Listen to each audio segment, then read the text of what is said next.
It's a very heavy responsibility, and I can promise that all we can do is not to betray, to keep following our path of Pan-African struggle.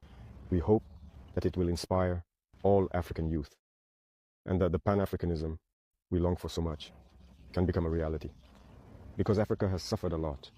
It's time for us to unite, to work together, to develop ourselves. We lived with Western troops and all that. We saw, and we decided to part ways with those troops because it doesn't fit with our struggle. On the contrary, it actually amplifies the problem. As for the other countries that have separated, I can't speak for them because they made their own decisions to separate. But then President Macron said that he was the one who told them to find a solution and all that. I can't get into that debate. Only they know the truth. But one thing is certain. You can't talk about sovereignty while having another country's army on your soil telling you what to do.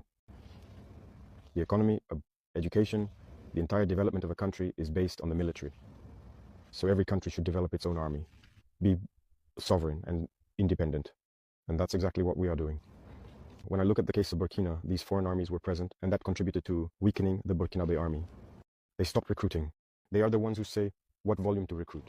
There was more weaponry, equipment and everything. Even back in 1988 under Sankara, we were better equipped than, well, 10 or 20 years later. And in the end, terrorism entered the country. When terrorism arrived, we didn't have an army. We are still suffering from it today. It's in the midst of war that we are now building an army. So it's normal that it takes a bit of time. We are suffering, but we have to build an army. And when we come out of this war, we must come out stronger. That's what I'm saying. Sovereignty begins with the army. Once you have a strong army, all the other sectors can easily develop. That's what I can say. That's what led Burkina, in any case, to separate from those armies.